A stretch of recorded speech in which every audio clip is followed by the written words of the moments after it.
afternoon, Austin. Hey, Dad, how are you? Good. It's good to be with you again this week. And we got a special guest. I have just recently met this young man over the last couple, I guess, months. And so I'm excited to have him on our podcast. Today, our journey is going to take us to Tennessee and inside the heart and mind of a state championship coach, a bass fisherman, and a businessman. But this story is about innovation, strategy, efficiency, growth, and discovery within faith, family, fitness, and freedom. My name is Ken Culture, and I'll be your host today. And alongside me is my son, Austin. And today we'd like to welcome Thad Wells as our guest to Awaken Kingdom Culture, where hearts and minds come alive, one story at a time. Welcome, Thad. Thank you guys for having me. We're excited you're here. Well, let's get started by going back to when you were just a little guy and growing up in the Wells home. Tell us about your parents and if you had any siblings. Yeah, so I grew up in the western portion of Virginia, very small town, very rural. I grew up hunting, fishing, playing sports. That was basically life. My mom, she was a nurse, still is. She's a labor and delivery nurse, been doing it, for a while. And she was Catholic. Her parents, her grandparents were from Poland, and they came to California. My grandfather was in the Navy, but they were very devout Catholics. And so my mom, was my mom's side. And then my dad was he was a really, really good athlete in high school. Played at a really small school, but had scholarships to go play. He was a running back, shortstop type guy, very athletic, and but he chose to stay on the farm. He stayed to work his parents' farm. His parents weren't doing well. He stayed there. Ended up, eventually that was gone, and he went to work in the steel mills. He went to work in the coal mines. He was blue collar, worked up until retirement, just not that long ago, and just absolutely. He had both of my parents. The work ethic was insane. They never ever. I never heard them wake up and complain.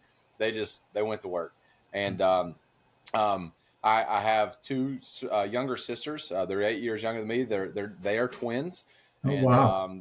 Yep, they're just really, really good people. And so early on in life, it was about sports. My dad got me into everything, and he started coaching me at a young age. He almost always worked night shifts so that he could be off during the days for everything that I was doing. We, going fishing and doing, he was always available because of that. He didn't get to sleep a lot, but that was what he did. And then he couldn't be my head coach ever growing up because he didn't have the necessary time, but he was always the offense coordinator. And he was in the T offense in high school. So that's what we ran.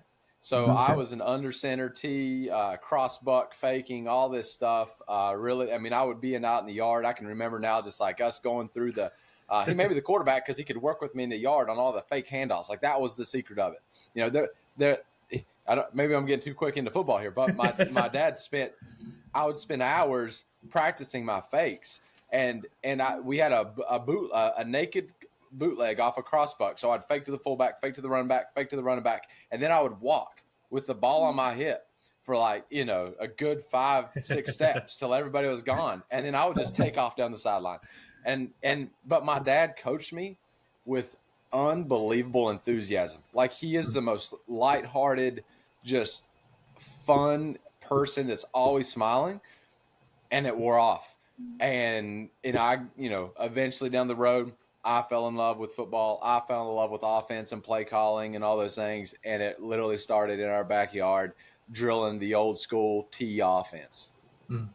Awesome. You sort of touched it maybe on this, but I'm going to ask this anyway. So when you look back, is there one thing that you have taken from growing up in the Wells home that you would say even has influenced you today, Thad? I have a somewhat of a platform that talks about work-life balance, right? That there's bigger things than just work. In saying that, it's more for me about integration and trying to mesh it together as much as possible. It's not about laziness. It's not about not working. Like I will put in the hours, and my parents put in the hours. They did the work, and I think my grandfather was an entrepreneurial type guy. I did a lot of different things, and I think that's where I get the entrepreneur spirit. Always working hard as well, but my family just worked hard. I mean, it was just, like I said, blue collar, with my dad, my mom being a nurse, working, just whatever. And yeah, I mean, that's probably one of the main things. And just being hopefully a good person, because my parents are really, really good people. So what was the most memorable conversation you had with your dad? Honestly, growing up, my dad was, the talks weren't real deep, in life. They were much more my dad is one of the most present people you'll ever meet. Like, wow. I get jealous. Like, he is in the moment, and I've never known him to not be in the moment, which is in our world, that's almost impossible. He has no, I mean, I don't know what kind of cell phone he has, but it's not a smartphone. He's never locked into social anything else. He is present no matter what he's doing. And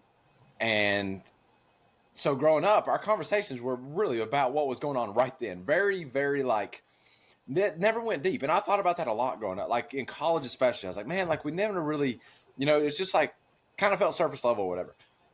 And my dad, so I told you my mom was like very devout Catholic. I grew up going to Catholic church. My dad was there some, he wasn't because of the hours he worked. But he really just it's not that I didn't believe he cared, but I was like, when he was there, I just didn't feel that any kind of spiritual connection with my dad at all growing up. And then recently, over the last 2 to 3 years, I don't know what happened, but my dad started reading the Bible, and he's read it through like 4 times now in 2 years. And it's all we talk about now. It's all he talks about. And wow. We never even said a word about this growing up. Like literally never a conversation about it. It's completely unbelievable. But, specific conversation, I don't know why this is sticking out to me right now, but a very specific conversation is I became obsessed with, I played a lot. I was outside. I get it. But I did play video games a lot growing up. I was like Nintendo era, very early on. And then I became really obsessed in high school. And if I wasn't at school or at practice or with a girlfriend, I was playing NCAA college football. I became ranked number 1 in the world in high school. I played it a lot. Oh, wow. And sometimes, online gaming was just getting started, and I was obsessed. But one thing you can describe me as obsessed. Like and I try to balance that. But like when I like put my attention, it's obsession. And so anyways, but I'll never forget my mom talking about it. Like after all those years of grounding me, of telling me to stop playing and all that stuff, when I graduated high school, she's like, you know what?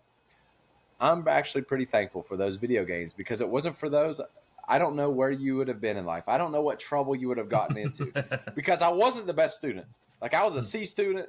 In high school, I was in the principal's office like every week. Not malicious, but I was an attention seeker. And just always, I was voted most unforgettable because I was just doing silly things a lot.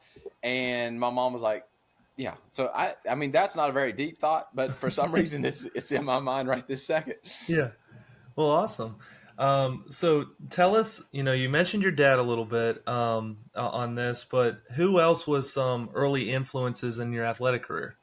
Oh, without a doubt. I mean, this is like one of the easiest things you could ever ask me. His name was Terry West. Okay. He played at the school I played at, Richlands High School in Western Virginia. He got a scholarship to go to Marshall. Okay. He was supposed to be on the plane. But he was hurt or something. He was a freshman and didn't get a go. Oh, wow. Yeah. And so he ended up getting hurt, coming back home. Then I think he had another accident, lost a leg, and became a physical therapist. Okay. And then they encouraged him to start coaching. He started coaching.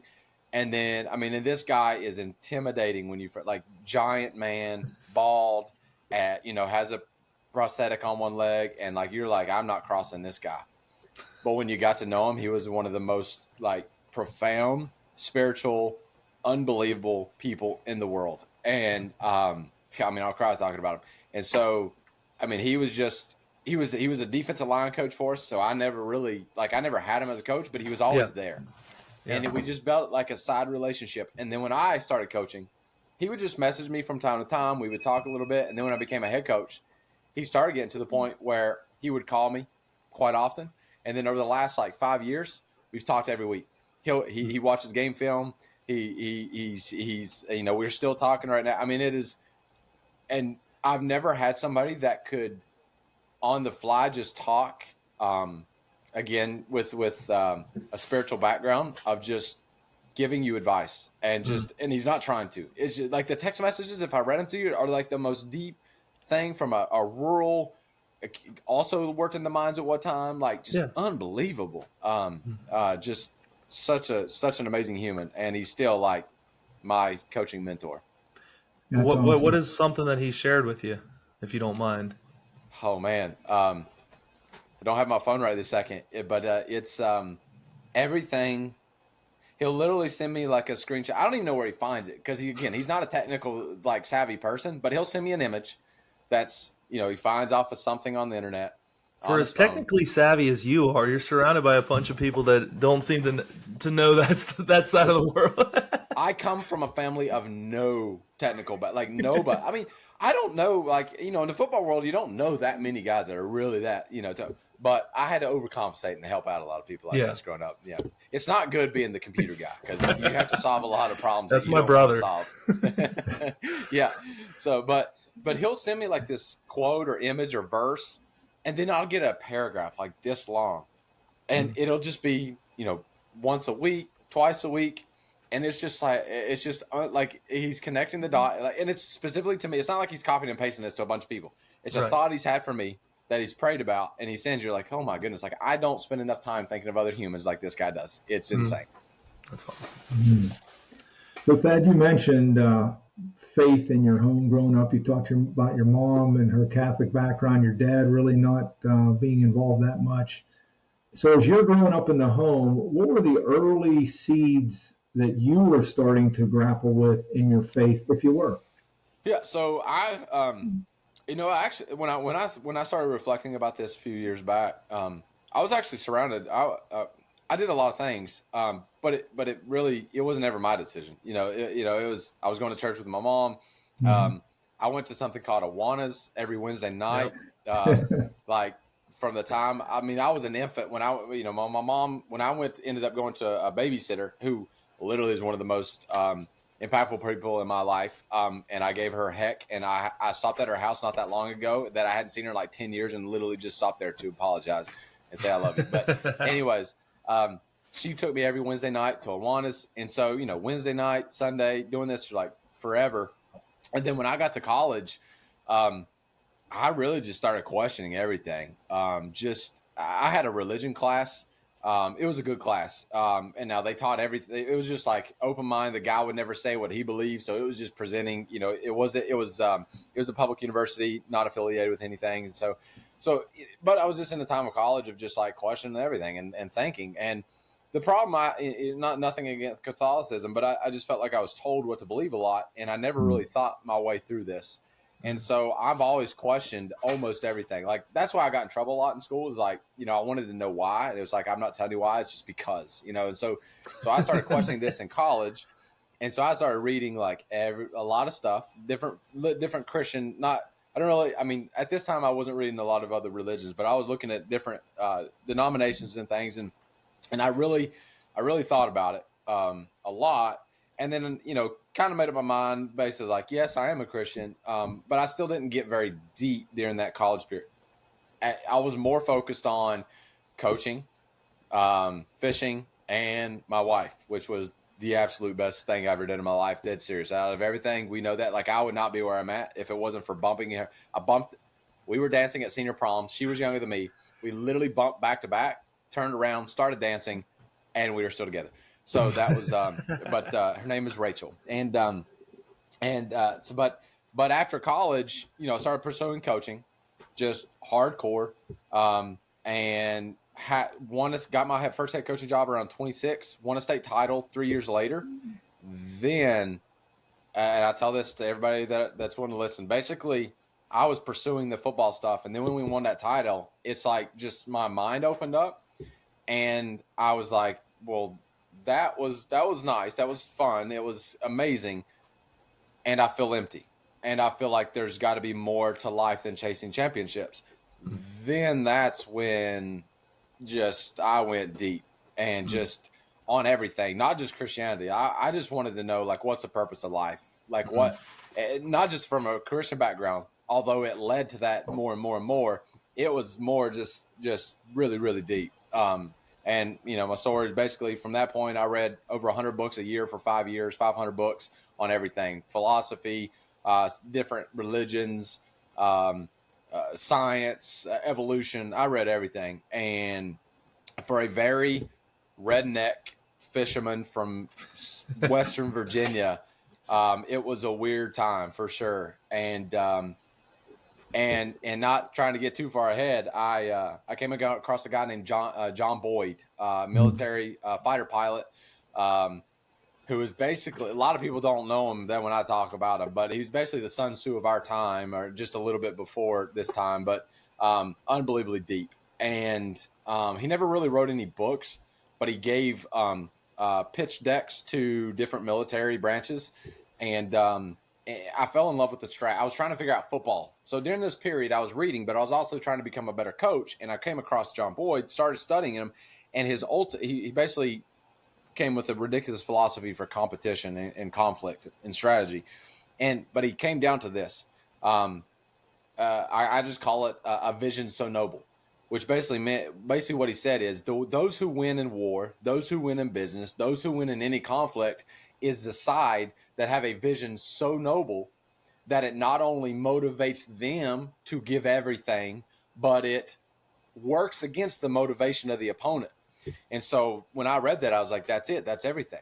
And so then I went down the path, well, what is the most noble vision in life for winning a football game? And I said, there is no more nobler vision. It has to be for the New Testament. What we learn from that, like there isn't nothing else. Like that's when I was like, really? I mean, football helped me get there, but it was like there's nothing more noble. There's no other vision of life, and that's when it really like everything really came together. Was during that long journey. Well, I look forward to getting into that more because sorry, I don't mean to skip ahead. No, I'm I enjoy going down that road and talking through some of that stuff. That is definitely something that's been in my journey as well. It's kind of that searching and trying to find life, because that's the greatest thing that any of us can find, is what I believe.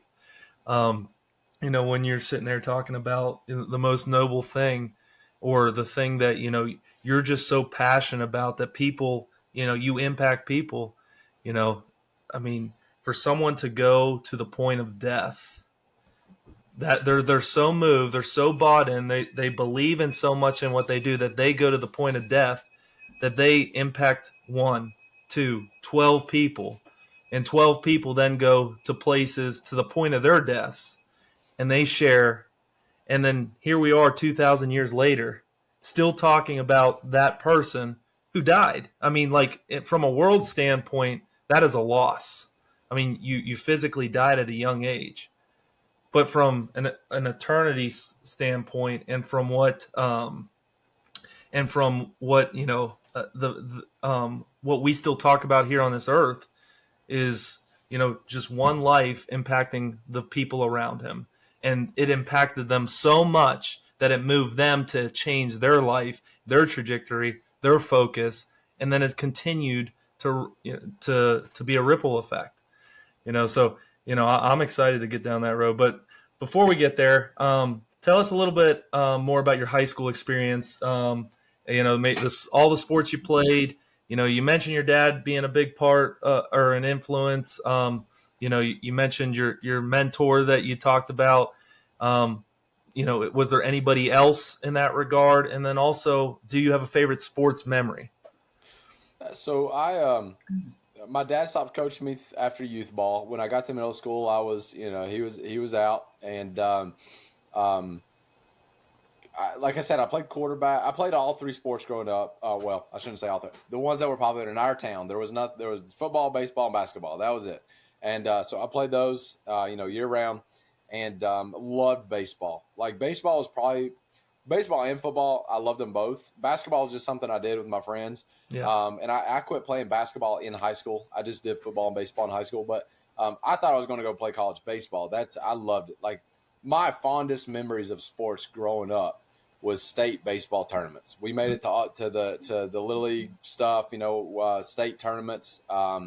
And that was, we did it back-to-back years, and I'll never forget those trips, going to the beach, playing in those games.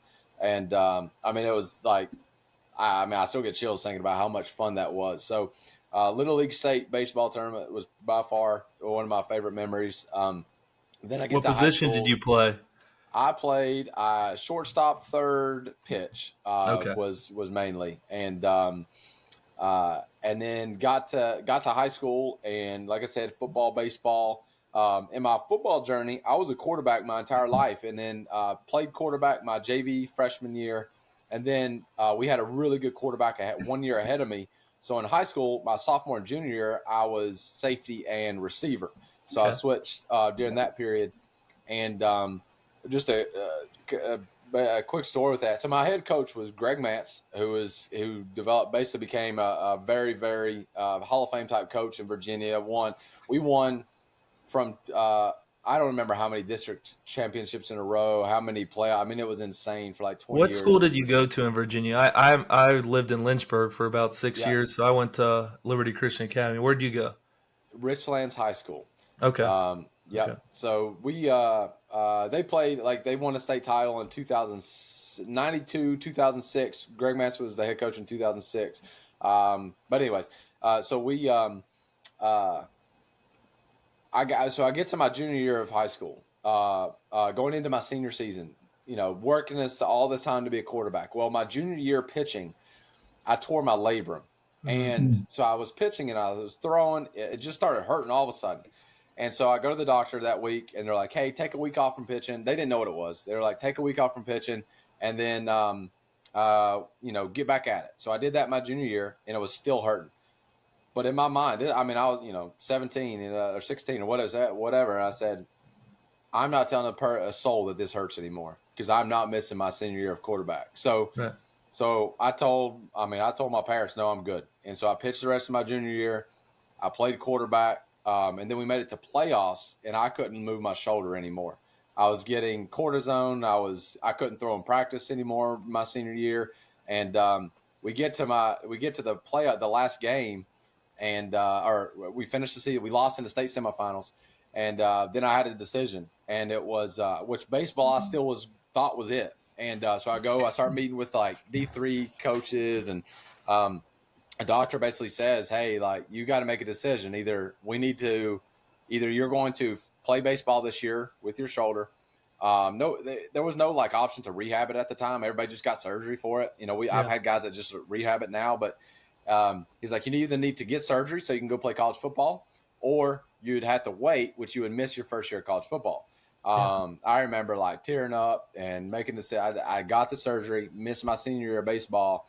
And that's honestly what like changed everything. Having a really good senior year of football, and then having to make that decision. That's when I was just all in on football at that point, and just said, and I told myself as a senior in high school, I'm going to become a head high school football coach. That's what I just decided to do. It was between three things going to college. I wanted to be a chef, a professional bass angler, or a head football coach. We got the chef part together, then. That's what I wanted to be growing up too, as a chef. I cook all the time. I cook. I love my wife, and I cook 99% of our meals. Well, that's us. We'll have to exchange some recipes here. We'll talk about that later then. So you mentioned in your college career, I think did you go to Radford? Is that what I found?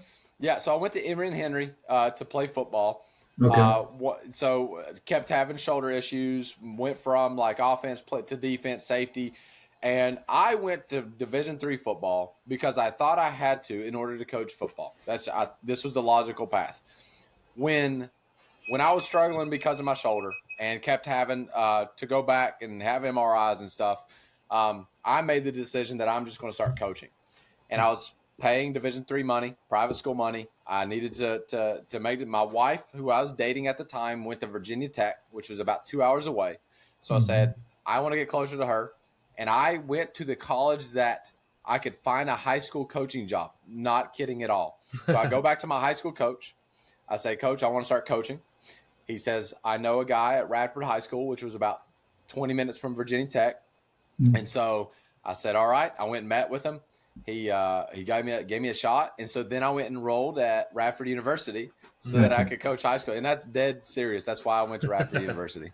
Awesome. So you already mentioned this a little bit, but I want to ask this question. So you told us that you become obsessed with video games, specifically one. You're number one in the world. What was it about the video games that just captivated you, Thad? I think my personality, for whatever reason, is obsessive. And so, like, God willing, that's what I became obsessive over instead of some really, could have been bad things in life early on. But I love competition. So I've been through Jamie Winship's Fearless Mindset, the book on identity, and really working to try to understand your identity in Christ. Mm-hmm. And when I've gone through that a couple times, one of the things I always come back to is competitor. You can put me in anything. I love competition, pickleball, you name it, whatever. And video games was just a way growing up that I could compete without having to have somebody with me. My parents worked a lot, and I did have friends I would go out in the street and yard and play with and stuff. But now at night I could compete, and growing up it was like a bunch of different games. My first game was Super Bowl, so my first game ever was a football game. But I also had Mario, and then I had a Sega and played all those games. But just the real quick story to this is my freshman year of high school. My best friend gets the first PlayStation 2 in the neighborhood. His uncle works for a factory that gets him in, so he got one and nobody else had one. I go to a sleepover at his house. A bunch of us, like a dozen of us, just guys coming to this house. I'm a freshman, and I play the game for the first time. I'd had football games all the way growing up, but the first one for PS2, whatever, I was like, oh man, this is revolutionary. And he beat me every game that night, and I was like, oh no, like this is not how life's going to go for me. So my grandparents had a farm. They had horses. And so I went and started shoveling horse stalls to get the money to buy a PlayStation 2 and NCAA 2002. So I get it. I'm playing. I'm getting better. I'm becoming obsessed. I'll never forget the first time I beat it on Heisman. I was Eric Crouch with Nebraska running the triple option versus Rex Grossman, Jabbar Gaffney. Florida. All them. With Florida. My best friend used Florida, and he ran nothing but out routes because they were unstoppable in the game. But anyways, so then that was me practicing. Then I went to his house. I know this is weird. I go to his house. I beat him. And I'm like, I have made it. All right. Then online gaming becomes a thing. I have dial up. At the time you can't do anything. And then like I hear about online gaming, and I'm like, man, I'm beating all the people in my town. It's not fun anymore. I'm like, I need to play better competition. So again, I'm shoveling horse stalls, paying $40 a month for high-speed internet to start playing online. And it just becomes it's the strategy. That's why I love complexity. Like I'll bowl, but like it doesn't change enough for me. It's like it gets boring.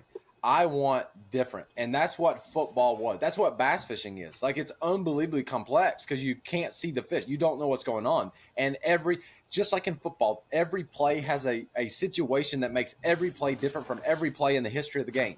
In fishing, it's the same thing.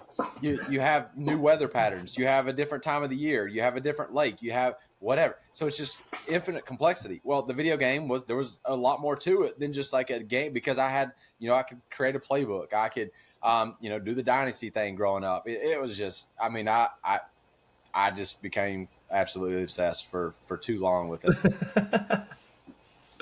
That's awesome. So tell us a little bit life after college, your coaching career, and then, obviously you kind of answered this, but, you knew from high school that you wanted to become a coach, but tell us more about what about coaching drew you to it. So, I was a C student. I did not, now in college, my freshman year, I was like an F student. And then I finally like started to figure out what I really wanted out of life. And then for the rest of school, it was like a 4.0. Like it just clicked after my freshman year. But I say that to say, like, I was such a bad student growing up, but I would read a book, right? I would read a book when I wanted a solution. I'll never forget in middle school, I wanted to become a better pitcher, and I love the Atlanta Braves and that ridiculous pitching rotation with Maddox, Smoltz, Glavine, Maddox, and Avery, all those. They put out a little book, and I had it. And I don't know why. Again, I think back every time I had a problem early on in life, I went to a book. I bought a book my senior year of high school. It was like the AFCA's coaching Bible. It was a really thick book, black book, and I bought that in high school, read it my senior year, and then I go to college, and I'm thinking about coaching, and I just start reading books often. Not like I was going to down the road, but I would read, a couple books a month on football, and I'm thinking about everything and going down that. And I got real big onto online websites, forums, CoachHuey.com, all that stuff, and just really, I was trading DVDs, like I was doing everything I could to get better, and just obsessed with learning. And so I go through college. I'm coaching at a high school. I start my first year. I got put at like JV receivers. And then after the first scrimmage, our head coach at the first scrimmage of the varsity game season, our head coach didn't like he wasn't getting good information from the box. Yeah. So he put me on the box on the second scrimmage. Yeah. And that was it. Like I built a super deep relationship with him. He was an amazing person. And then I just worked my way up. Like the next year I was coaching quarterbacks on the varsity staff. The next year I was the head JV coach and doing that. And, but then my real break came, I got married to my wife, and I didn't even want to go. It's not that I don't like special teams. I know they're valuable, but it was a special team clinic at VMI. And my special team coach at where I was at said, "Hey, won't you come with me?" I said, "Sure, man, I'll tag along." So I go, and they have a breakout session. And Sparky Woods, who was the head coach then, says, "Hey, punters over there, blah, blah, blah, blah." And he said, "Hey, if anybody wants to talk quarterbacks, come talk with me." And I'm young, and like, I wasn't nervous. I was like, all right, let's go talk quarterbacks. And I'm the only one that went to talk with him. So me and him for like 2-3 hours are just sitting there talking football. Yeah. And it was cool because South Carolina, he has an unbelievable story. And I'm able to sit there and talk quarterback stuff with him. And then towards the end, he's like, "Well, who do you like to study?" And this is, I was following Gus Malzahn when he was still in high school. He wrote that spread book, or the No Huddle book. And so I read that, was following it. And I was like, "Hey, yeah, I like Gus Malzahn. I was telling him some names." He said, "Oh, really?" He's like, "My son, Casey, was just hired to be his receivers coach at Arkansas State." I was like, "Okay, that's awesome." Didn't say anything else, but he asked for my phone number. Yeah. The next day, I get a call from Casey. He says, "Hey, Dad, my dad told me you like Coach Malzahn." I was like, "Yeah." He's like, "You want to come down for a week?" I was like, "Yes." So he's like, "You come work at camp, and then we'll talk ball." So I go down there, and it's 12-hour drive, like the week before my wedding. And I'm down there all week doing camp, studying, ball. Rhett Lashley's there, which is an even funnier story because he messaged me the other day about something I post on X. And I was like, "Hey, by the way, you don't remember this, but I actually spent a week with you." So that going down there, what that did is like, then all of a sudden, like all these Alabama high school, I wasn't a head coach yet. I was only 25 and 24. And all these Alabama high school coaches started calling. They're like, "Hey, we heard that Gus Malzahn's thing," because he was at Auburn right before this. Yeah. And I was like, "Yeah." So they all I started getting I had no business either. I wasn't even an OC in high school at the time. They were just calling Malzahn staff, and they're like, "Hey, do y'all know anybody that runs this?" They're like, "Hey, this guy." So I started getting offers in Alabama. I almost went to several places. Then I applied for a very small school in a private school near Charleston, South Carolina, 1A. They had 17 players as a head high school coach. And again, no idea why. I did have that on my resume, like Gus Malzahn, blah, blah, blah, whatever. I got that job, and that was the beginning. But that coincidence of meeting Sparky Woods, literally just unbelievable. That's amazing, the tapestry. So, So, go ahead. yeah, go ahead, Austin. No, go ahead. Describe your philosophy and leadership style, and then your holistic approach. All right. So I know exactly how this happened. So a huge influence for me, and I don't know where this came from. I don't know who suggested this. I don't know why I bought this book, but I was able to look back at my Amazon cart. I got an Amazon cart in 2006, and I was looking at this the other day, but I bought this book in 2008. It was, or somewhere around that time. But it was, and I share this, I tell every coach in the world to read this book. It was John Wooden, A Lifetime of Observations on and Off the Court. I read that book, and I didn't know how life-changing it was at the time, but it was literally the philosophy I would adopt in life. Yeah. And it was like in the beginning, I don't know if it was Walton or somebody was doing a foreword, and it says something like he was a true philosopher's coach, and that's truly what he was. He was like a Christian philosopher coach.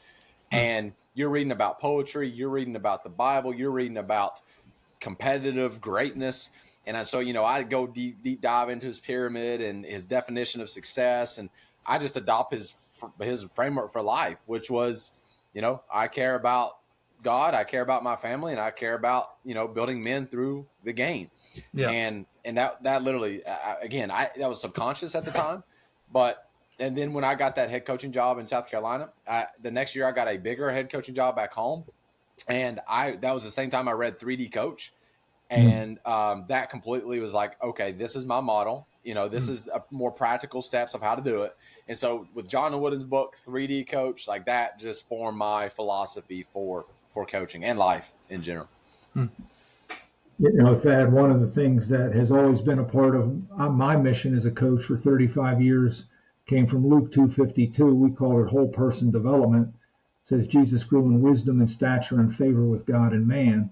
And that was always the platform to work with people that always crossed our paths and our organizations to be able to help them grow holistically. And that's what really grabbed my heart when I saw the same thought process that you had as well.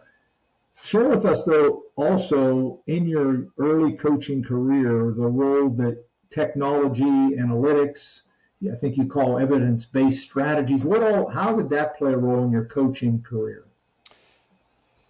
So when you decide you want to have balance in life or integration or harmony or whatever you want to call it, when you decide that you want it all, and that's what we haven't got to this, but my time with Bronco Mendenhall, it was the theory of and, that you want to build great people, and you want to have success on the field, and you want to be present at home. You want it all. If you want it all, and you're competing against people that are willing to trade life for success, which you are in sports and in business and in a lot of areas, you have to be more efficient than others. You have to either be working with a better strategy, because you're not going to out-execute people. Like, that's a fallacy in sports, because at the higher levels, now lower levels, yes, you can out-execute. But at the higher levels, everybody's putting in the hours. Everybody's practicing insanely hard.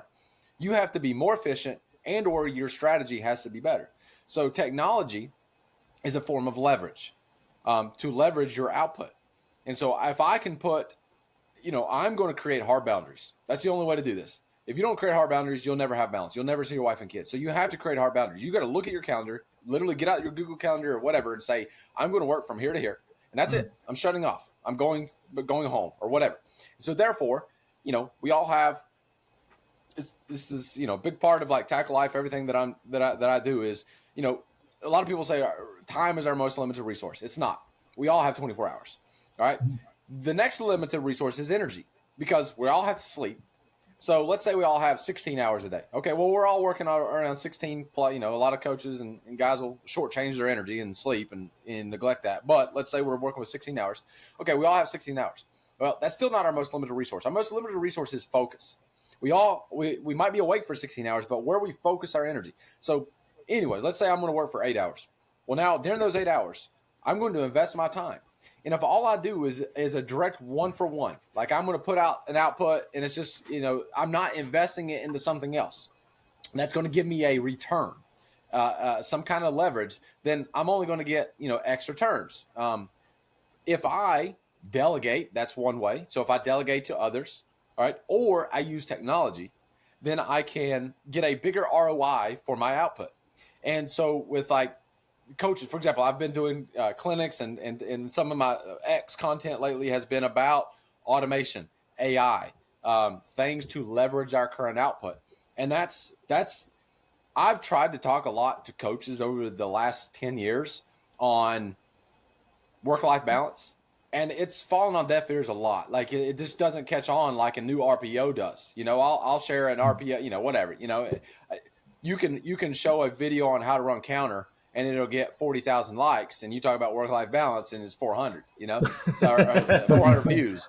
But which one is more valuable eternally? Exactly. Yeah. So kind of what I figured out is like, okay, instead of, and a lot of this has been just the recent success on Twitter, and then also understanding how Jesus taught with parables, is that you've got to come to people where they are. Mm-hmm. And so the best thing that I can do is give practical thoughts that can help people get their time back. Now, what they choose to do that time, that's the hard part. You know, some are just going to reinvest it back into the job. But you know, I bought into technology. Like, you know, we've already talked about this, but technology has been my thing for a long time. Analytics is a touchy thing.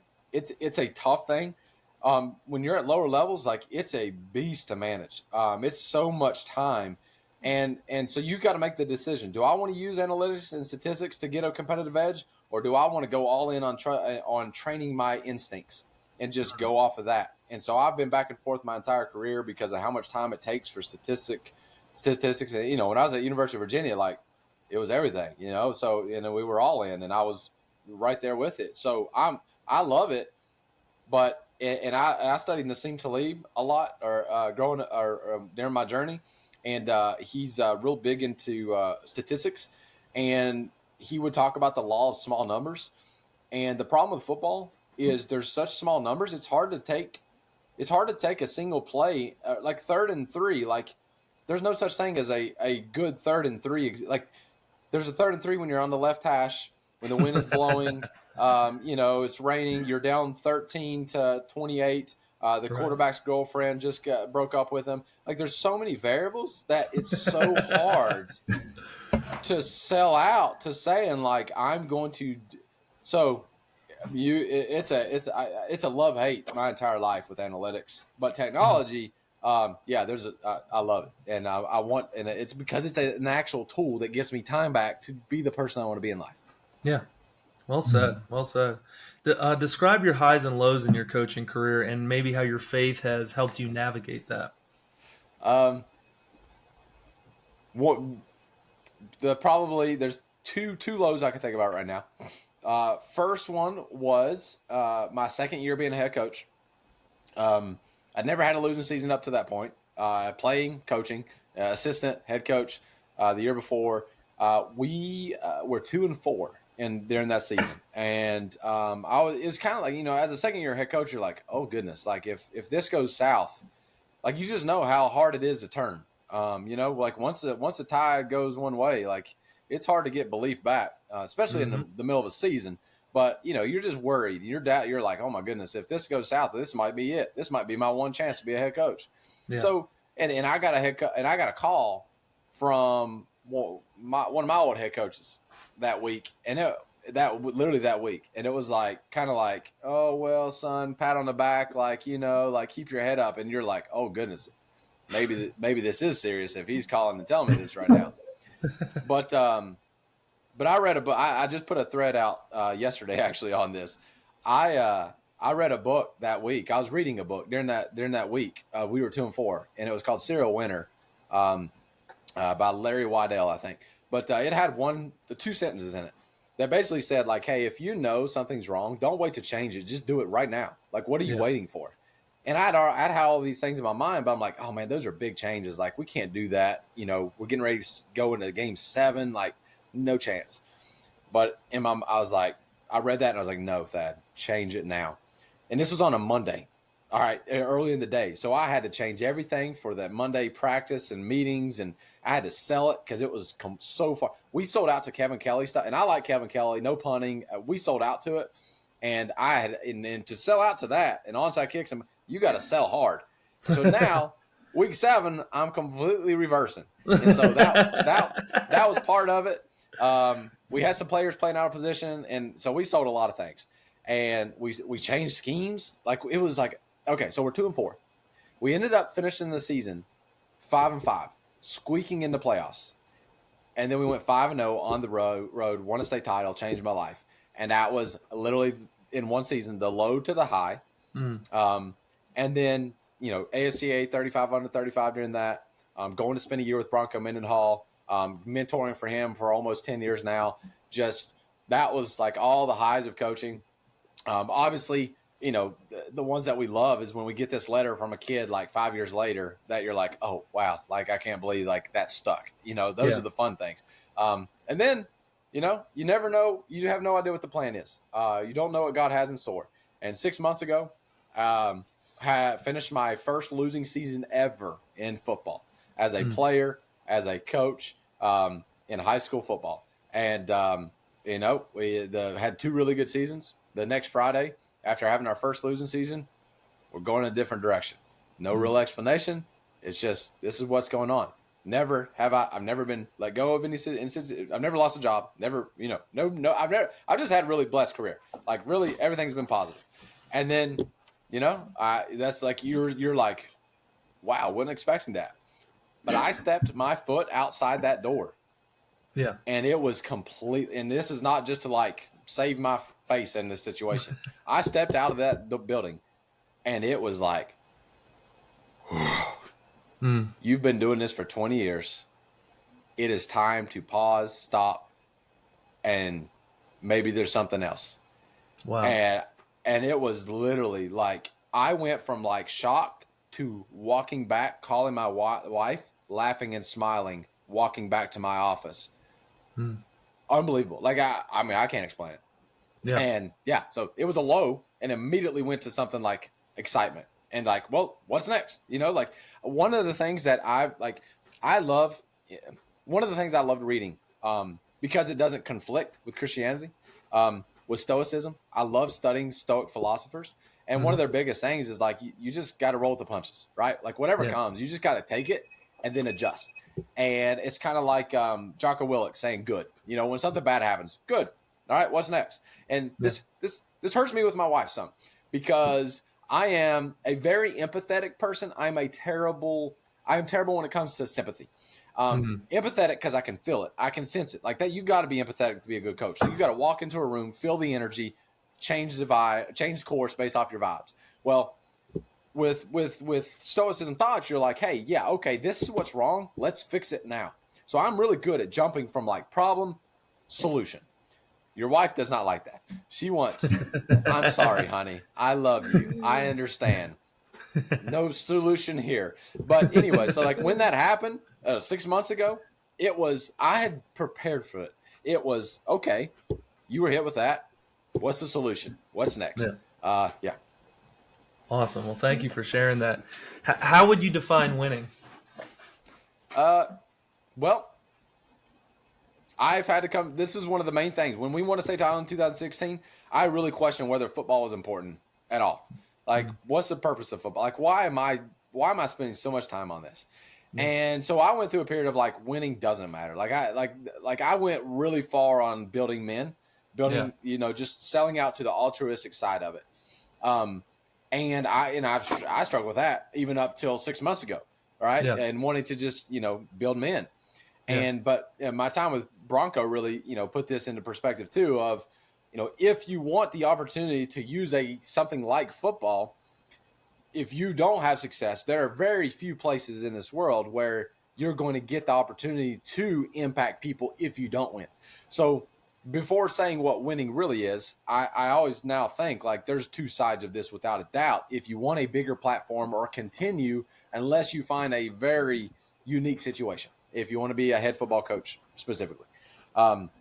But I again, going back to John Wooden's philosophy of success, definition of success, which is success is the peace of mind you get and the self-satisfaction you get from knowing you did your best to become the best version of yourself. And so I define success as peace. I just say success is peace.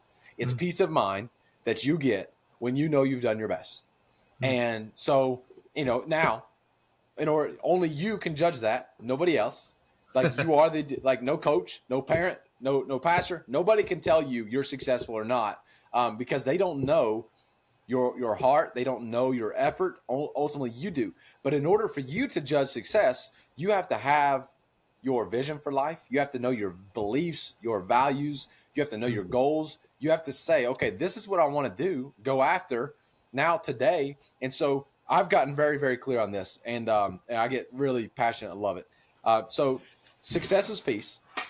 And I think the highest form of success, this is winning for Thad. Okay. That is experiencing joy in life. Amen. All right. And the definition of this for me is enthusiasm times peace. That means I wake up with enthusiasm every morning for the day I'm about to live. And then I go to bed with peace of mind, knowing I did my best on that day. And so if you take your enthusiasm, multiply it by your peace at night, that's the amount of joy you're having. And joy is not the absence of sin, entropy, all the negative things. And so my bigger purpose of life, I think, and I think this is for all of us that believe, no matter how we do this, is that we are called to believe in the message that was presented in the New Testament. We're called to believe in our forgiveness through Jesus. We're called to believe that. And then, like, I struggled with this in church growing up. I was always saying, well, what now? Okay, I believe, man. Like, you've been telling me this every Sunday for like 20 years. Like, believe. Okay, I believe. Now I get why. I get the purpose. New people and all that stuff. But I'm like, well, what do I do now? And that's a little bit like what Tackle Life is too. Is like, what's next? Okay, you're like, what are you going to do with this? And so, like, this isn't like Buddhism. Like, you don't just like go meditate and waste away after this. I'm not saying that's what Buddhism is all about. But like, you don't just say, I believe. Now I'm just going to sit here and pray and like think. No. Like, we go back to Genesis, and we know that we were called because of our original sin. We must toil. We must work to survive. So therefore, you must find a way in life to work, to toil, to survive, to get food, shelter, all those things. Because I was getting very detached, like very philosophical, high Christian minded, and forgetting the small things of making a living. All right, but we are called from Genesis to survive.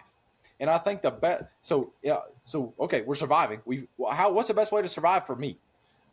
Whoever. Well, I think this is one of the best ways to find your survival.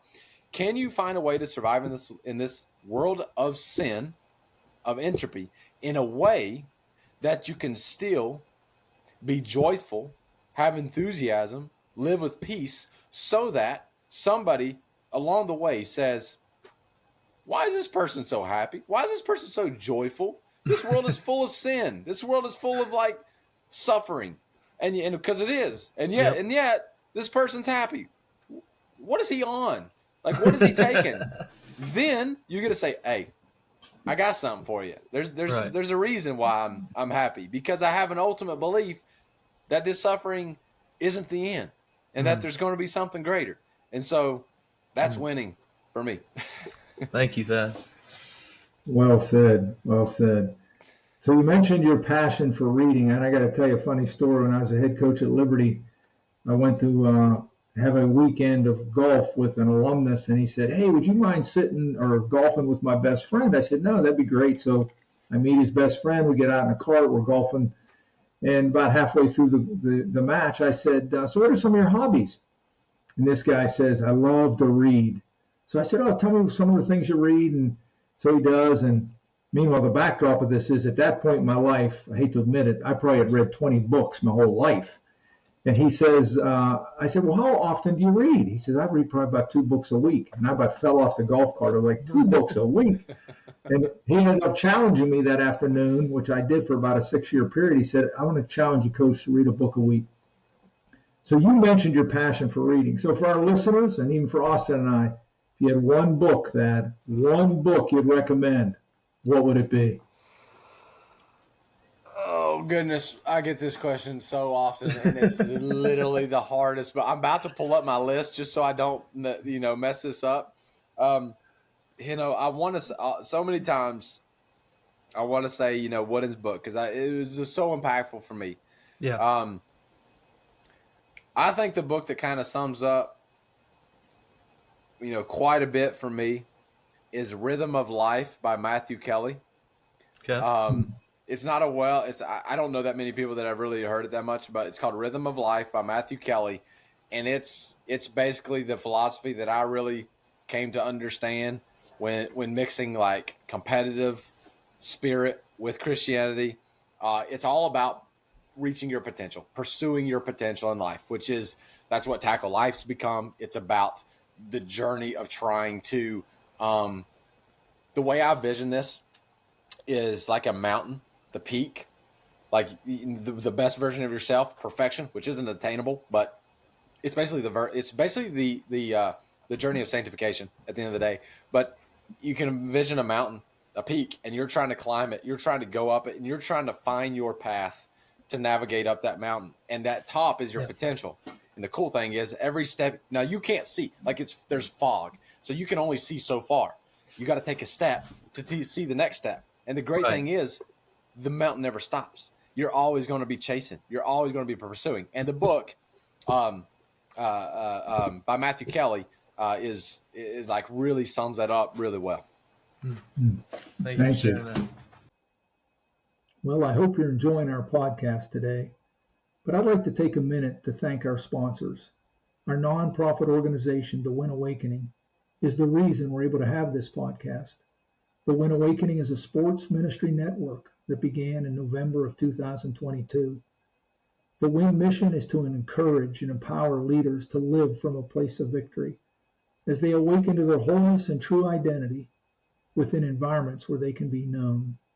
Our goal is to create safe environments where transparency and vulnerability are accepted, and value and worth are recognized in an atmosphere of love. If you'd like to support the Win Awakening, as well as our podcast, you can donate now at winawakening.org, and please spread the word about our ministry with your friends. Don't forget to follow, like, and subscribe to Awaken Kingdom Culture on our Spotify and YouTube channels to listen or watch our podcast weekly, every Wednesday at 9 a.m. Eastern. And if you'd like to follow my socials, as well as hear about the upcoming podcast news, watch the latest clips, and get an inside look at my life behind the scenes, you can follow us on Instagram at Awaken Kingdom Culture and Facebook, Awaken Kingdom Culture Podcast. Well, let's get back to the podcast. So talk to us a little bit. You mentioned a little bit, but tell us more about your time with Bronco Mendenhall, your conversation with him, and then a phrase that my dad took out of one of your posts or something was, my goal is to work the least amount of hours in all of college football. So share with us a little bit about it. Well, so I've shared these thoughts on X over the last year, 6 months, let's say. And I had an interview with Bronco. It got over 100,000 views. I let it off with that quote. And then a lot of positive responses, I'm sure. There is, it's a lot of people are afraid to say what they were, because there's some guys that are like, man, I wish my head coach would listen to this guy. And then there's some guys like, that's not how we do this. Ego, football, all men, that's all football ego, coaches, It's ego. So it gets in the way.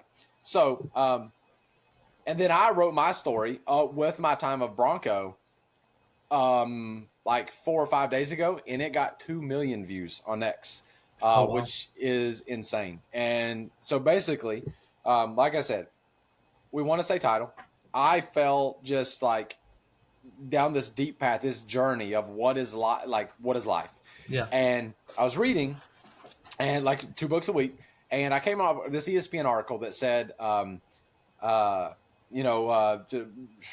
and I was in Virginia at the time, but I didn't know much about Bronco. And I was a UVA fan growing up. I didn't like Virginia Tech. I liked the Wahoos, but I was so busy with my team. I didn't watch football anymore. I was just so busy. So anyways, I read this article, and it says Bronco Mendenhall turns to books, blah, blah, blah, blah, blah. And I was like, I don't know that many football coaches that read.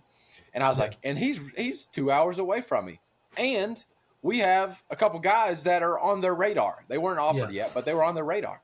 So I'm like, okay. I called the high school relation guy, Wolf Blanda, awesome guy. I said, hey, can I come down and somehow meet? I'll bring the recruits, I'll get them down there. But can I meet with Bronco for like 2 minutes? And so I'm down there within that week of reading the ESPN article. This is how I always am, man. Like when I get an idea, it's like, I got to do it. So like within the week, I'm down there. I get in Bronco's office, which is like wrapped with books. And I'm just like nervous as heck, just like whatever. He's like, sit down. Like totally like you would picture it in a book of like, oh goodness, oh goodness, oh goodness. Like I didn't know much about him either, but he is he's not like he's a awesome person, but like he is like Fortune 500 CEO, serious, focused, and gets to work. And so I sit down and he's like, tell me about your story. So I told him. He's like, and I told him about reading. And he's like, you need to read this book, which was oh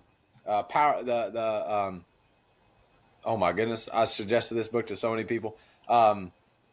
James Lauer, Tony Schwartz, The Power of Full Engagement. So he suggests this book, and I'm like, okay, thank you very much. Gives me a cell phone number, tells me to text him after I read it. I read the book within like, I buy it at Barnes & Noble like that day, read it within like a couple days. I text him and say, hey, this is yes, unbelievable. He said, okay, now where are you? So I would tell him, he said, okay, read this. So for the next like 3 or 4 years, that's what it was. Read a book, text, or next 2 years, let's say. And then I said, okay, can I come spend spring ball with you guys? This is like 2018 or something. So I go spend the week of spring ball with them, just fly on the wall, learning, building relationships with various coaches on staff. And then the next year, I'm talking to them, and it kind of like, hey, do you want to interview to come along? So I interview with the defense coordinator, Nick Howe, and I'm going to go be the offensive guy in the defensive staff room and basically prepare. I'm going to be a week ahead preparing the game plan for them. And so I'm interviewing. Nick's going to even fly out to do it in person on his recruiting travel. And then COVID hits, literally right there. So this is like 2019 now.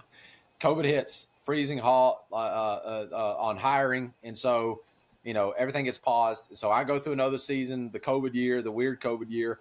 And then after that season, I said, this was like February or something. I'm like, Coach, I'm coming. Like, no money, don't care, whatever.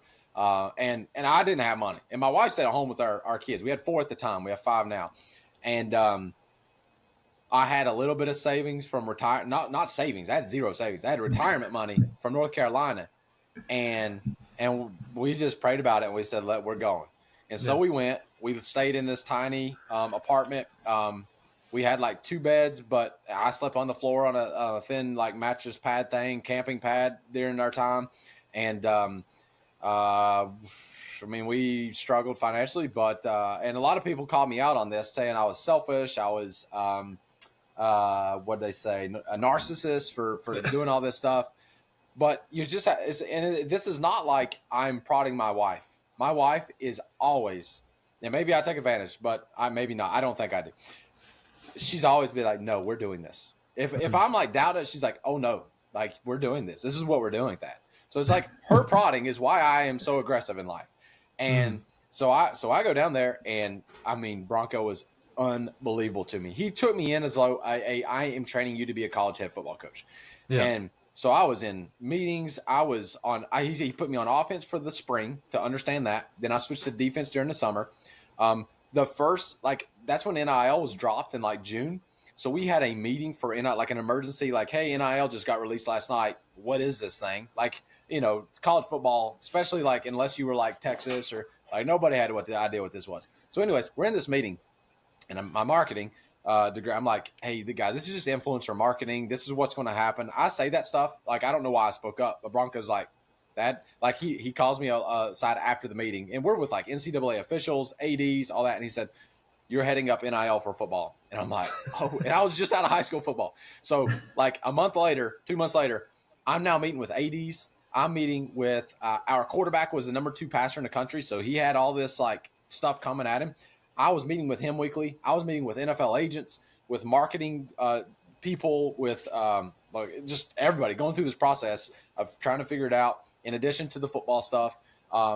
And it was unbelievable environment of unbelievable expectations of your work ethic, of you did not walk around the office without this in your mind, without believing that Bronco was going to come by and say, Thad, what have you learned today? Like, it was just unbelievable competitiveness to learn and grow. And it's like, Thad, what'd you learn today?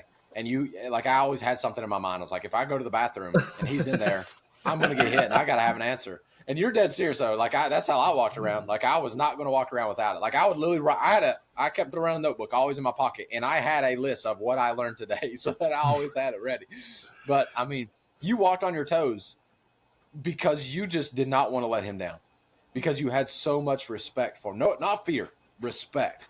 And I mean, and just again, John Wooden, philosopher coach, Bronco Mendenhall, philosopher coach, and both guys, that are deeply spiritual and family oriented. So getting to the philosophy set by John Wooden and then experiencing it at one of the highest levels of coaching in a Power 4 conference, it was special. And nobody, there's like, I get DMs from Power 4 guys, NFL guys that are like, you're lying.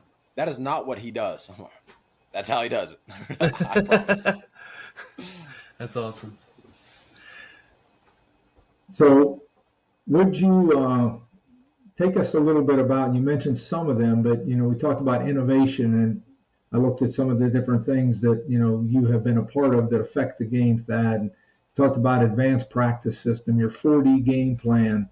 I know Austin, you mentioned earlier in our conversation about the Ruski system. Talk to us a little bit about these systems that you believe in. So it probably comes because you go back to me being in school and getting in trouble a lot. You would probably call me a rebel to a degree. So I've always had this little bit of different streak in me. I've had to rein it in. Because there's a perfect analogy for this. So imagine a fork, okay? You got your 4 prongs. Now imagine that fork creative and it's bent, all messed up. Well, some things are just good how they are.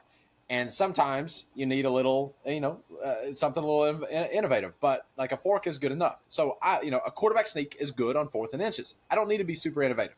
But here's what I learned about football. And this is like my core philosophy when it comes to strategy and football in general.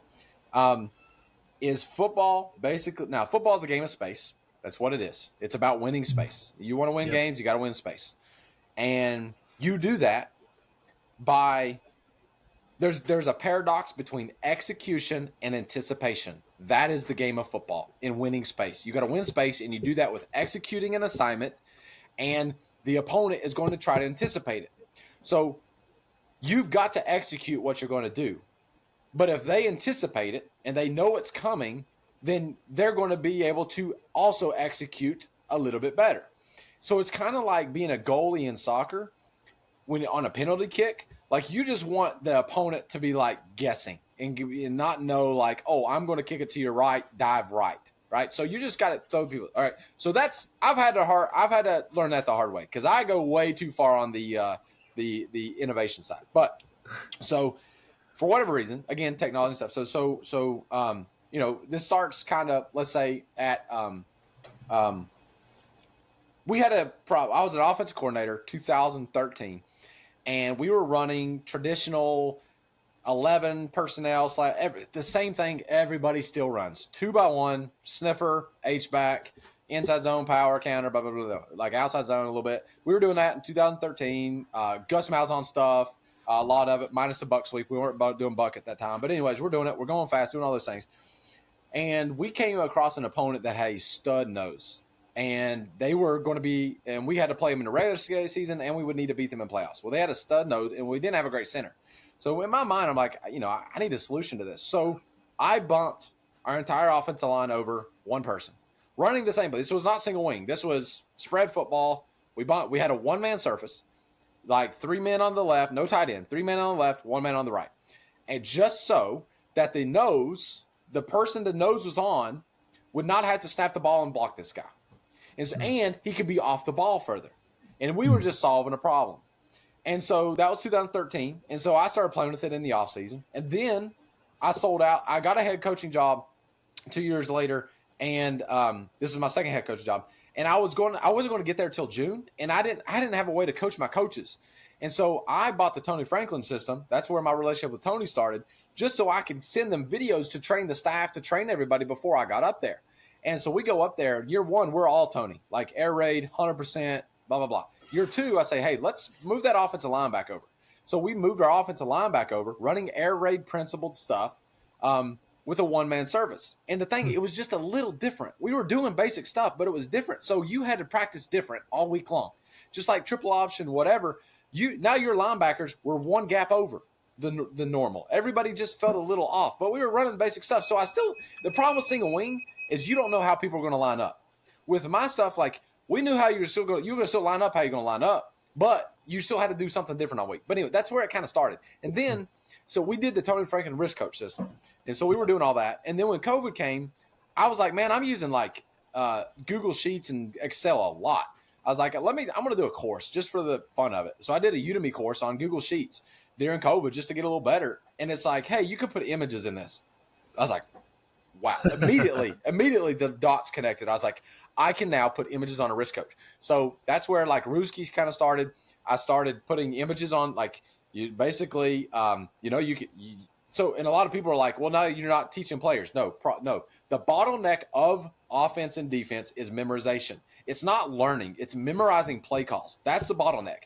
If you can't remember a word to where to line up and what to do, it doesn't matter if you like perfect running a slant or remember a concept. So I eliminated memorization. Memorization was gone, which allowed us to do a lot more on offense and defense. So that, you're doing it with that. And, but with John Boyd, you start studying innovation. You start studying strategy, which he liked it to the process to like creating a snowmobile.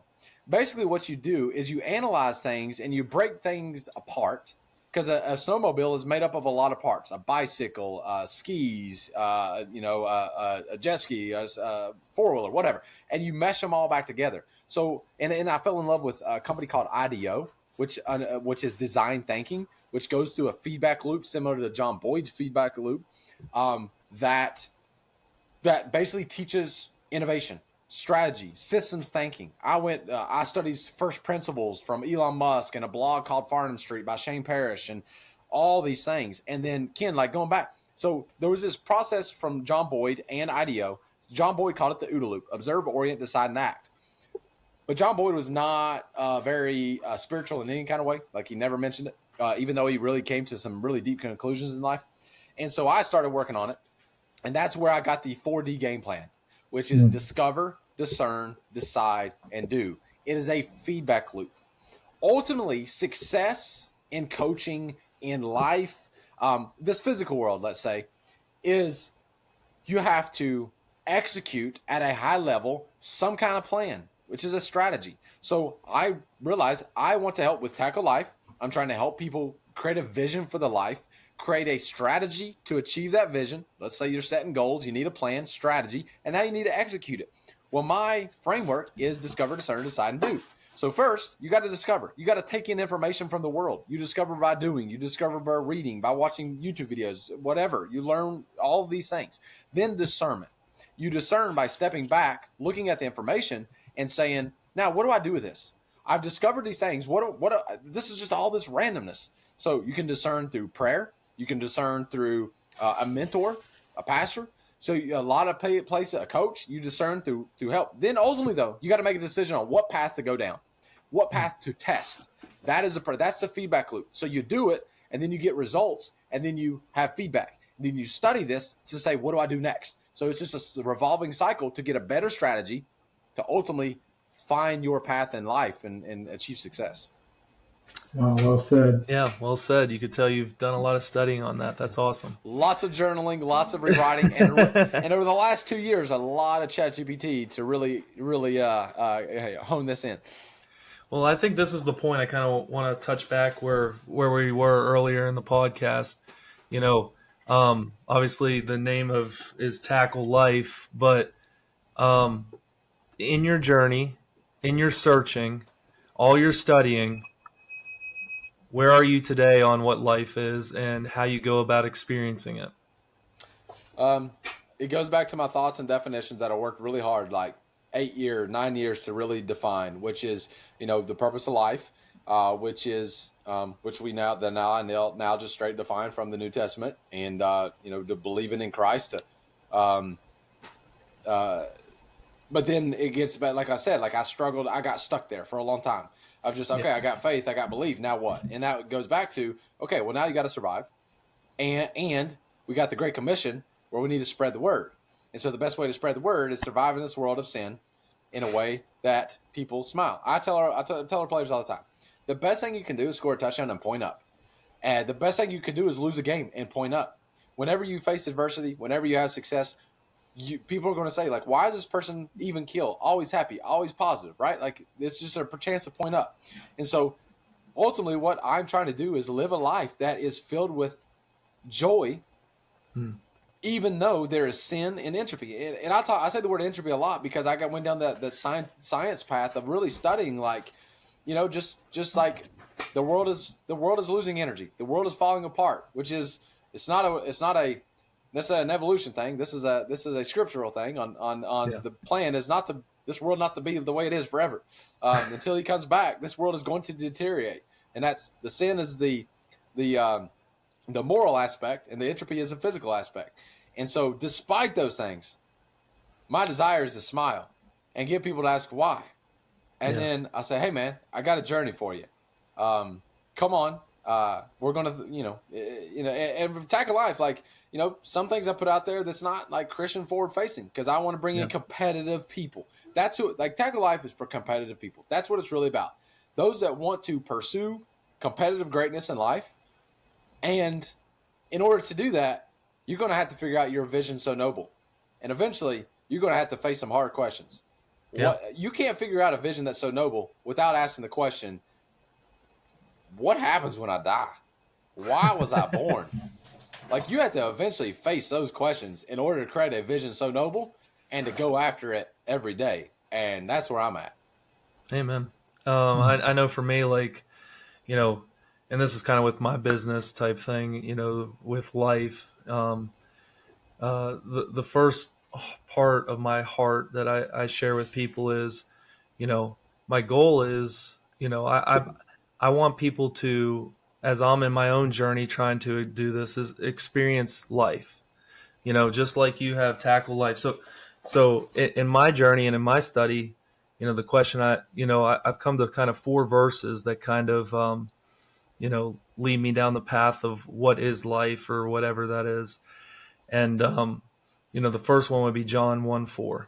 I don't know how familiar, but like in John 1:4, it basically says that, that Jesus is the Word, right? And it's talking about in the beginning was the Word, and the Word was with God, and God, and basically in John 1:4, it says, in him was life, and that life was the light of all mankind. And, if you replace the word light with the word goal, his life, the way he lived his life, the truth that he lived by, that was is the goal of all mankind. Now, once again, the challenge that we all face, I think, is, if that is true and that is the need, like we talked about before, not everyone wants that need, you know what I mean? And it's not always popular. But then from there, the next step, okay, so if experiencing his life is the goal, what is his life? And for me, I feel, in John 17:3, like we talk a lot on this podcast, where, Jesus was praying to the Father. He says, now this is eternal life, that they know you, the only true God, and Jesus Christ whom you have sent. And it's to know the Creator in an intimate way that, is more than just an intellectual thing. It's like when you sit there and you are going through the ups and downs of life, like you talked about, you're walking out that door after your first losing season in your whole career, and you're able to experience that peace. That's because your hope is found, or your life is found, not in a performance, but in the Creator of all things. And so my family mission we've talked about is to know God and to make him known. So it's like, so if to know God is to know his love, and knowing him is experiencing life, the next thought part is like the Great Commission you brought up earlier, to go make him known. In Matthew, 28, 19 through 20, it says, go into all nations, regardless of what you do. Right now, we're a bunch of coaches or been coaches, and that's kind of the angle we bring it from. But, wherever we're at, it's about taking that truth, his life, as we're learning how to experience ourselves, is to share it with other people.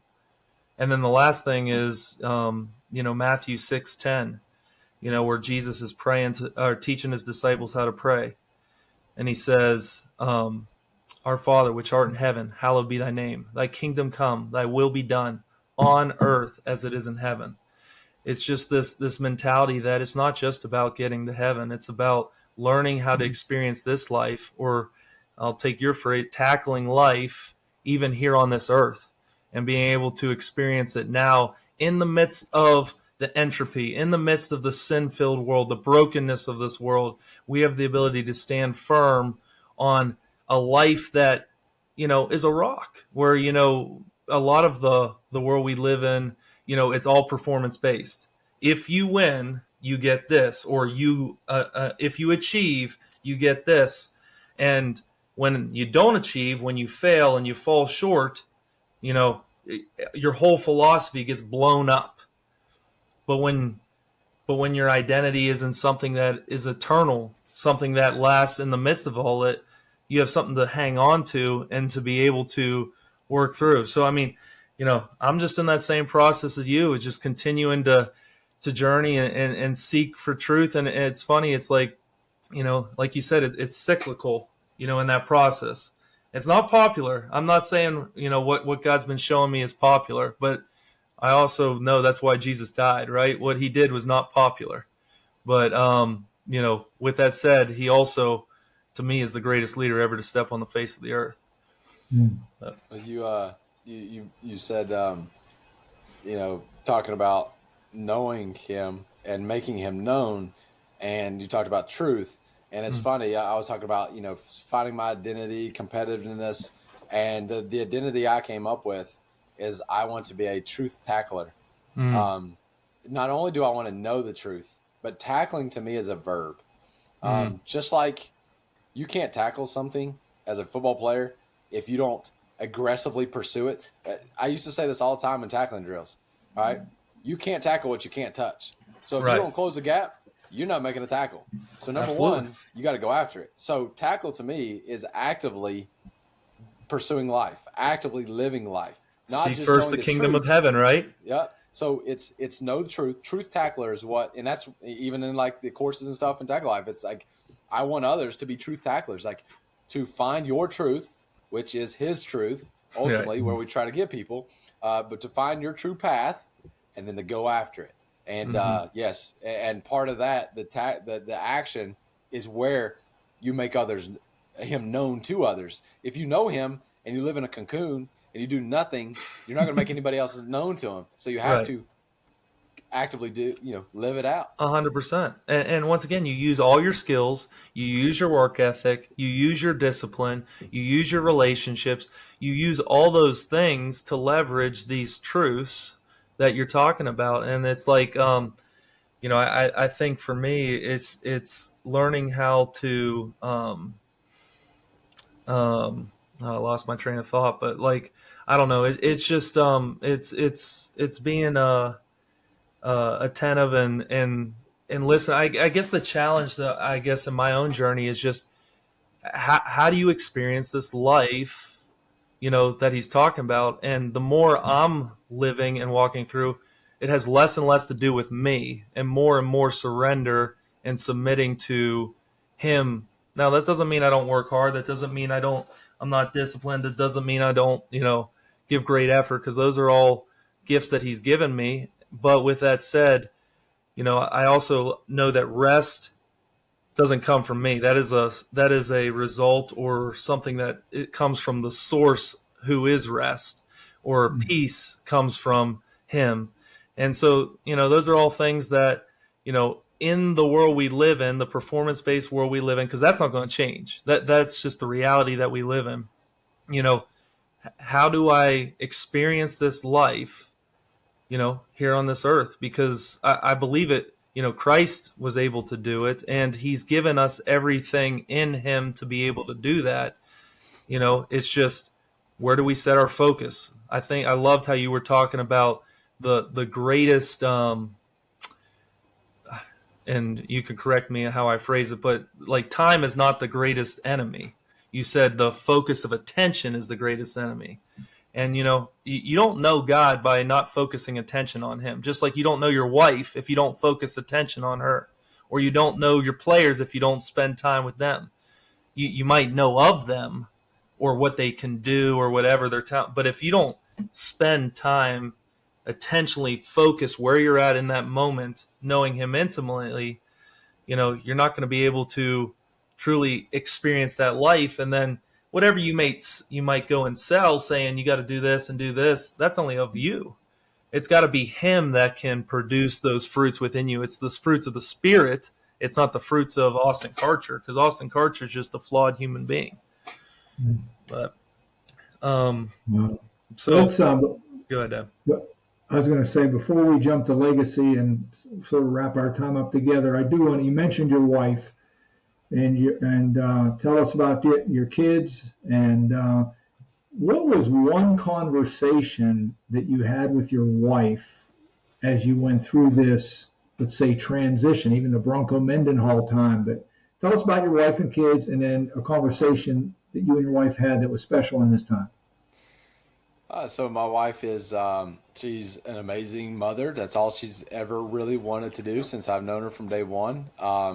She went to school and got a degree in, I don't even know what it's called, but it's basically like behavioral kid raising. I don't know. There's a very specific name to it in college, but she her grandfather was a dentist, and that's kind of what she was going to go to college for. But when there was, the writing on the wall was there, and she's always just followed her heart. She's an artist type person at heart. She does photography, so she became a motherhood photographer. So her entire life is about motherhood.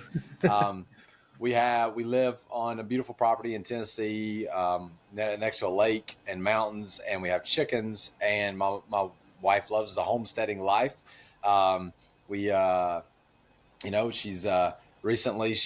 She's been hardcore. And so I turn to people like I do, I provide courses to people. My wife and I do programs and courses online and from others to get better. And recently, I don't know why I'm telling you this, but it's changed my life seriously over the last 60 days. She was like, for the last year, she's like, I want to do this keto thing with this person and blah, blah, blah. And it was kind of expensive. So they're like, well, okay. Well, she started it 60 days, 2 months ago. And we've been doing keto ever since. And I believe in sleep. Like, I get my 8 hours of sleep.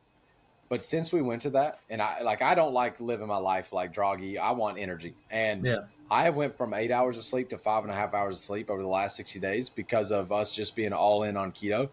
And my wife is always just like leading these little new challenges for us. And it's literally changed our life over the last, we have the keto experience that we're fasting now and all these things. And it's just like unbelievable what just my wife, she just, brings the fun into life and the different. And she is the most loving, patient, literally patience is the word. To be around me, that I am like this a lot. And then at home, for whatever reason, I have not very good patience. My temper could be I could be a hair trigger. And that's all of us. She is literally not that at all. She's the most patient person in the world. And everybody loves her. Like, literally, she's just always smiling, and just anybody that comes up to her just falls in love with her. And so she wanted kids, and that's I did too. And we have 5 now. I have a son that's 10, a son that's 8, a daughter that's 6, a daughter that's 4, and a daughter that's 1.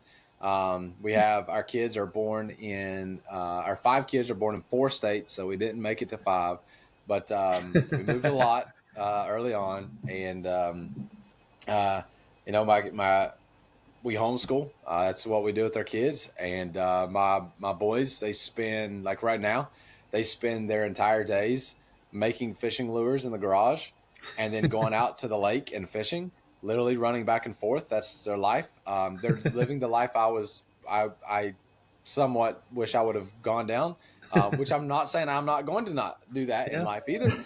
I do fish competitively quite a bit, and my boys, that's the life. They will not be a football coach. Not that I'm saying it's bad, but they're 1,000% going to either have fishing companies or be professional bass anglers. It's just there's no way about it. Unless God changes their plan, But the way it's going.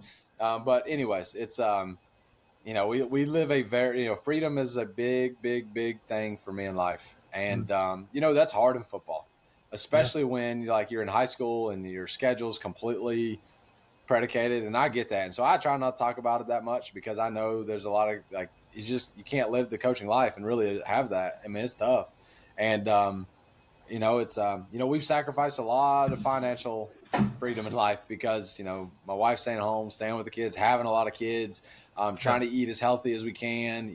We don't spend money on like frivolous things. It's like we spend money on raw milk and organic grass-fed raised beef. And anyways, the conversations we have is trying to think of like a specific one that sticks out. All I ever think about is like she's always been the biggest supporter in life, period. Like anything I think about, it's literally just like, that's what we're doing. She's like, I believe in you. When the bills are not paid, she's like, you'll figure it out. You got it. Like so many people would not have the faith that my wife has in their husbands. I think, I don't know, maybe they do, but like, I know there's a lot of stress for some people, and my wife's like, "Oh, you got it." Now it's good for her because you don't have to worry about money. She's like, "I get the kids, you got the money, all right." But she's like, "You'll get it, you'll figure it out." And anyways, like, I mean, like, I wouldn't be, I was on I don't want to say a bad path, but I was on a mischief path all the way up until the day I met her, and from that point on, just completely changed. She channeled my energy, literally, basically, is what happened in life. Wow. Let's go to Legacy, Austin, and Thad. Tell us something that very few people know about Thad Wells. I think I run my mouth too much. Because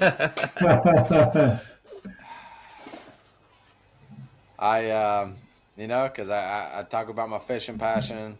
I talk about my video games growing up. I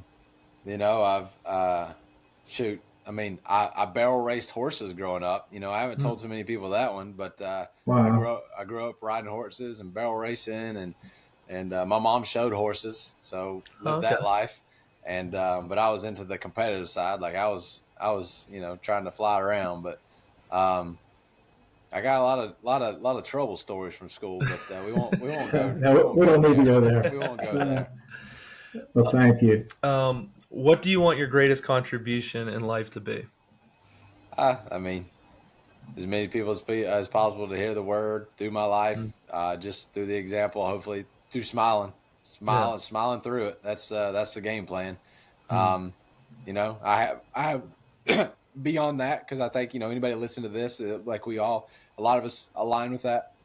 I think about family legacy a lot. I think about prepare a lot of the stuff I put out there. I think with the filter of what I want to teach my kids, what story do I want my kids to learn about? And so a lot of the stuff I do now is like, if it's good enough for my kids, it's going to be good enough for a coach to read or somebody else.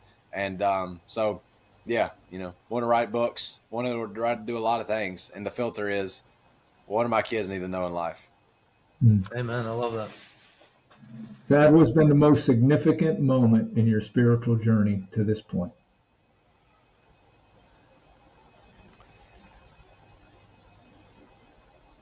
I broke down after my long journey of reading, the 5 years of reading. Then I went through COVID, where I stopped reading during COVID, and I started synthesizing everything. I started writing more, journaling more, walking more, thinking more, starting to put the conclusions together from John Boyd's Vision So Noble, from finally reading the Bible all the way through during that period. And I mean, honestly, I mean, I'm always having new revelations, new thoughts. And even within the last month, I broke down, and I might break down now, but broke down thinking about, I asked this question, yeah, we all ask this. We all have asked this question more than likely on our journey. It's like, okay, well, if this is all about love, if this whole thing's about God's love, like, why is there suffering? Why is there entropy? Why is there sin? I mean, everybody that wants to be a Christian or thinking about it or whatever, like, they're gonna be like, well, why is all this stuff?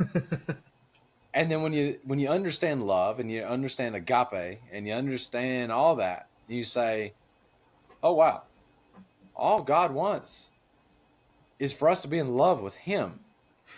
And the only way this happens is if there's choice and if there's the freedom to choose to love. Because if it's forced, it's not love. Amen. And so all this really was like God saying, hey, like, I want you to have the chance to love me. And then we didn't.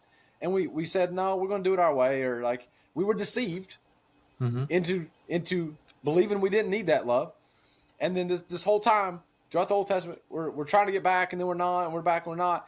And then God's just like, hey, I love you so much. And all I want to do is be in love with you. Like, I just want this relationship. I'm going to give you a path. I'm going to give you a way that even though like I've got to get, like, just decide this one thing. And we're back. We got this. And so, yeah, ultimately it's like, yeah, I just broke down like less than a month ago. I've been like, oh my goodness, he just wants to be in love with me. Like, that's it. And he couldn't force it. He had to let me be, to choose. I had to have the option to choose not to love for this to be real. And when I thought that, I was like, oh goodness, like, that was a big one. Thad, you just spoke right into my wheelhouse, and this is what we talk a lot about in our ministry with coaches, because we deal with the brokenhearted. Very few guys are calling me that won the championship. The guys that are calling us are the ones that have broken down and fired, marriages are falling apart. And what you said was that picture before time ever began of the Trinity, Father and incarnate Christ and the Spirit all in one. And what always blows me away is they made the decision to include us in that relationship. And I was on the phone a couple of weeks ago with a guy, and he said, he was asking those questions of God. And he said, clearly in the Spirit, what Papa, as I refer to him, Papa said, all I want is for you to let me love you.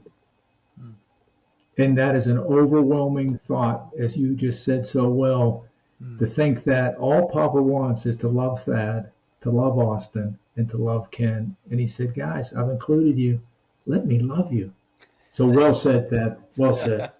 We make it so hard too. I mean, really, this whole thing is about love, and even our own identity is, we were created to be loved by Him, and then function from that standpoint. And we've just made it, we want to earn love so badly. We want to earn it, when He said, listen, I loved you so much that I'm going to prove it to you by sending my Son even when you screw it up. And, it's just a question. Do you believe that He loves you that much or not? And I know for me, there's many a days that I don't think that way. But like you said, there's moments where that reality or that light bulb or that truth, resonates, where it's a knowledge of God in a different way. And it changes everything. And it keeps you going when you're sitting there saying, what am I doing? Or what's going on in my life? Or why is this? And no, so that was so well said. Thank you, Thad. A statement my wife and I live by, and right now our family's going through some tough stuff. And we always look at each other, as we did today, driving in the car, and we said, can we agree on this? Number one, God loves us. Number two, God is always good, even when we don't understand it. Austin, ask him the last thing, and we'll close it up here in a second. Okay. When someone spends time with Thad Wells, what do you want them to experience? Joy. Awesome. Well, Thad, one of the things that is one of my favorite times is the last statement we call final words or words of life. we want to give you a chance to share with our listeners anything maybe we haven't asked that's just on your heart, something to encourage the listeners. Then Austin will follow, and then I'll close us for the day. Over the last, month, I've been sharing stories. I don't know why. I can't explain why I decided to write a thread on a story of a coach. It was Bob Lattiser out of De La South and his journey. It got a lot of attention on X, so over 200,000 views. And then I did it the next day on, I can't remember who the next day was, but it went off again. And then it just kept going. And over the last month, I've got 10 million views on X on sharing stories. And I read I don't think I have it next to me, but it's a daily Bible study series. It's extremely long. It's a book for every book of the New Testament. And I was in Matthew reading, and it's right when Jesus starts talking in a lot deeper parables. And it was just like, it talked about why he taught in parables. And it was like, well, a lot of men aren't ready. You've got to come to where they are, and you got to tell a story that they resonate with, that maybe plants a seed that when they are ready, they'll connect with. I was like, I've been trying to teach people this stuff for all these years, and they won't listen. I tell it in a story, and it's just like, boom. And again, like, it's not that every story is filled with that, but there's a lot of underlying threads within the threads. And like what I've seen, like I've had so many people DM me from all walks of life, not just coaching, being like, I needed that story today. I needed, and you said this a little while ago, Austin, and this is ultimately what we get from believing, or one of the best things we get. So I needed hope. I needed to know that somebody else has made it through this, or I need to know, coaches, I need to know somebody went from here to there. I'm in a bad place, and that story connected. And I have no idea personally why this stuff is working, why it's reaching and all that. But I do know that story. So like Tackle Life is about your story, your journey. And there are so many of us that are living on the sidelines. We're just consuming. We're just existing. We're not going for the peak. We're not going for that journey. We're not taking off. And man, there's such like an awesome life for those. If you're on the sideline, that man, if you just step onto the field, you step up to the mountain and you start climbing. I don't know where you're going. You don't know where you're going. Only he knows where you're going, but you got to take a step. You got to go. And so your story is still yet to be written. Go write it. Well said. Well said. There's been a lot that you've talked about that's just been really, really wise and really, really good. And I hope people really take time to listen and dig into some of the stuff that you've talked about, kind of the way you were eager about reading other people, because there's a lot of wisdom in what you've talked about throughout this time here. And, everything you just finished with, is, my dad's little slogan, Awaken Kingdom Culture, awaken hearts and minds come alive, one story at a time. One story at a time. It's exactly right.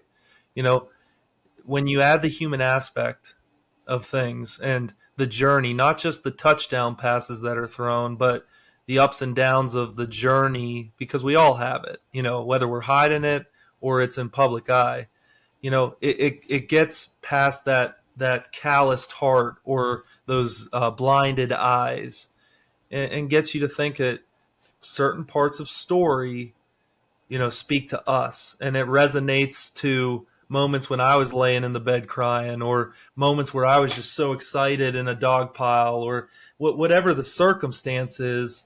It brings you back to those moments, and it motivates you, and it provides hope and leads you back to where life is really found. And that way, because God's ultimate desire, I believe, is for us to all experience his life. And then we go to pockets of our world, wherever God has placed us, and just share that life, with the skill sets he's given us. And what's been fun listening to you is just God's given you a lot of skills. You're passionate. That's something that just oozes out of you.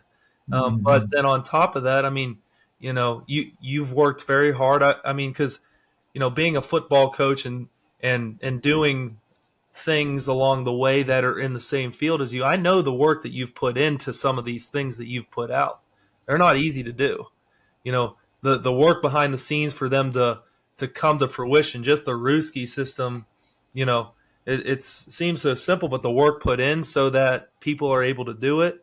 And I know so many of the other things. I mean, even posting stuff to get that many followers, I mean, that's a lot of work put into it, and so, using that work ethic and but the desire to, using what God has given you to ultimately point to where life is found. I mean, that's a blessing, because not a lot of people can do that. It's more about them achieving, people recognizing them, and the reality is, what game are we really playing? Because there's a game here on this earth, which once again I referenced earlier, like Jesus in this earth technically is a loser because he died on the cross.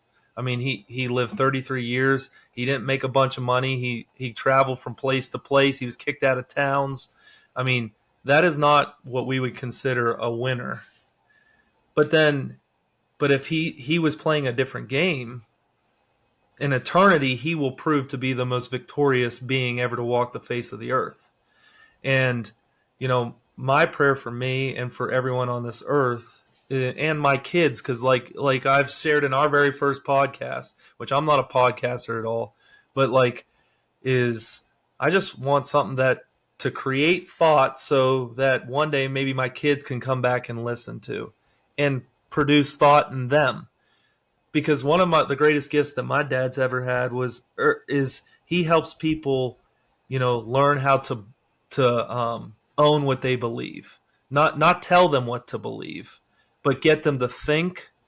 As a football coach, he did that, but also spiritually, he always, he would, it's hard to explain, but through word, through action, through whatever, got you to think, or to read a book, or to think through, why do I believe what I believe?